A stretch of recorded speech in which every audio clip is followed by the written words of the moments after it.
Welcome to Pahal Horizon podcast, where each episode presents a fresh topic, offering new insights and innovative ideas across a wide range of subjects. I am Rishita. Today, we are exploring a crucial topic, the role of climate finance in achieving net zero targets. Achieving net zero emissions is a global goal aimed at limiting the rise in global temperatures to 1.5 degrees Celsius above pre industrial levels. But what does it take to get there? One key element is climate finance. Climate finance refers to the funds allocated for projects and initiatives that reduce greenhouse gas emissions and help communities adapt to climate impacts. This funding comes from a mix of public sources, private investment, and international financial institutions. Climate finance is essential because transitioning to a low carbon economy requires substantial investment. This includes funding for renewable energy projects, energy efficiency improvements, and infrastructure to support a more sustainable future. Without adequate financial resources, many of these critical projects cannot move forward. Let's break down how climate finance works and why it's so important. One of the primary ways climate finance supports net zero goals is through investment in renewable energy. Wind, solar, and hydroelectric power are key to reducing our reliance on fossil fuels. For instance, recent funding has helped accelerate the development of offshore wind farms and solar installation worldwide.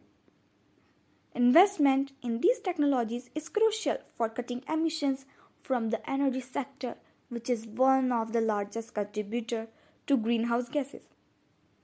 By supporting these projects financially, we can scale up clean energy solutions and make them more accessible. Another important aspect of climate finance is adaptation. This involves funding projects that help communities prepare for and cope with the impact of climate change, such as more frequent and severe weather events.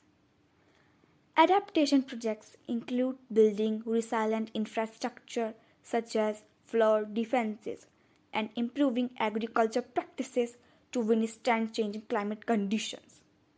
These projects are vital for protecting vulnerable communities and ensuring long-term sustainability. Recent developments in climate finance include major pledges from international funds and corporations. For example, the Green Climate Fund, established under the UNFCCC, recently announced $10 billion in new pledges.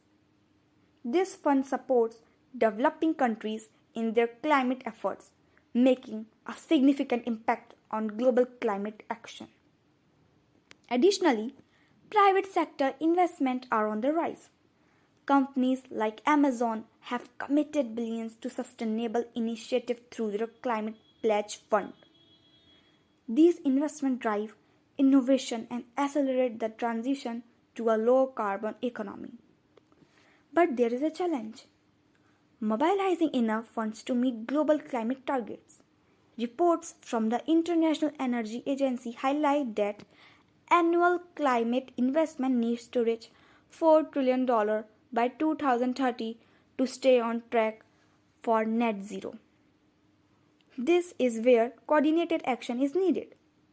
Governments, private investors, and international organizations must work together to bridge the financial gap and ensure that resources are effectively allocated to where are they most needed. As we look to the future, the role of climate finance will only become more critical. With increased commitments and innovative financing mechanisms, we have the tools to drive meaningful progress towards net zero targets. That wraps up today's episode. If you found this discussion enlightening, be sure to subscribe and share it with your network. Thank you for tuning into Pahal Horizon podcast. I am Rishita Singh, signing off.